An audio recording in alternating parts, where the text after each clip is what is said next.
Okay, let's have a look at how we would sketch a hybrid function. Remember that a hybrid function is a function that's made up of different functions. They're all put together like different functions all coming together. That's what a hybrid means. You've got a hybrid car where you have two different types of engines within the car. Hybrid functions, same thing. Different types of functions coming together into the one function. It's really important that we consider the domain of the sections of the different sections. So the domains are here. They are always going to be given to you because the different sections only operate over the given domains. So when I sketch hybrid functions, what I like to do is I actually like to sketch all of the functions and not worry about the domains to start with. So it's like if I'm doing this by hand, I'd pick up a pencil and I would just sketch the functions as I see them, and afterwards I'd figure out where the domains for each specific section cut in, and then I would do them in pen. So I'm going to do them in blue and black. So the first function, x minus 1, so that's a linear function, very easy to sketch, very easy to consider. It's got a gradient of 1, a y-intercept of 1, so y-intercept of minus 1, gradients of 1, so across 1, up 1, and I just sketch that roughly. I don't worry about the domain, the given domain, I just sketch the function as I see it. Now, then we have I'll switch to green here. Now we have the second function, x squared. Once again, x squared, really easy function to consider.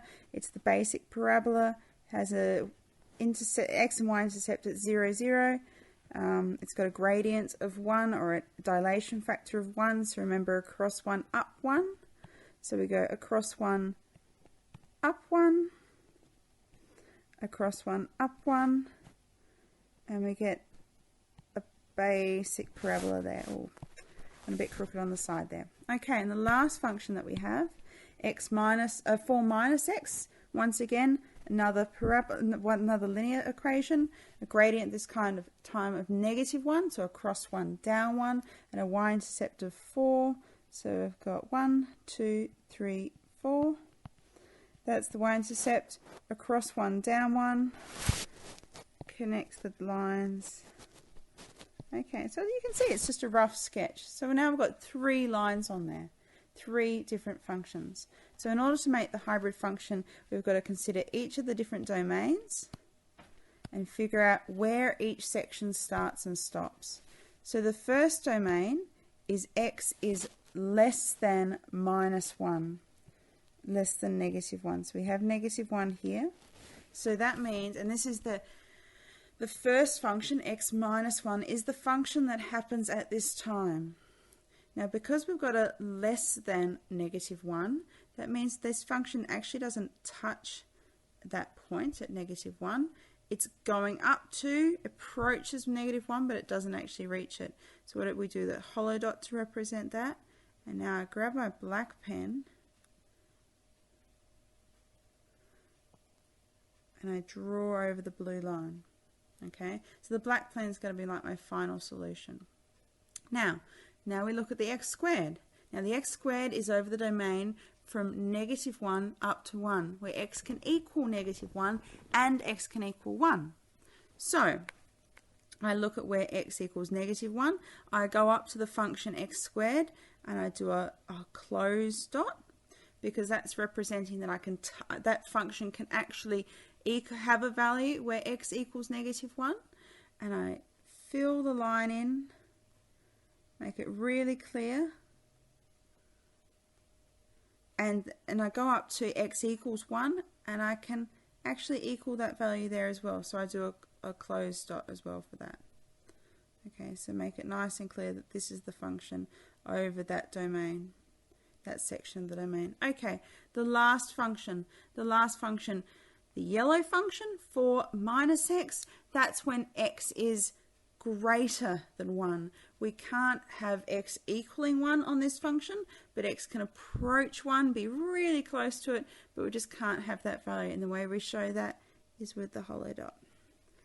But the function can be all the other values all the way up. Okay, so now the black lines represent The black lines represent the hybrid function. So that's the sketch of the hybrid function. Now to finish this off, we really should show the full domain. Okay, and to be able to consider the full domain, what we have to do is we have to look at the function and we think, what are the x values that I can have all the way down, as far as I can go? How far down can I go? And I look at it and go, well, I can have all the x values down here. I can have x values at -1. I can have all the x values between -1 and 1. And I can have all the x values upwards as well. So that's really from negative infinity up to positive infinity, I can have the x values.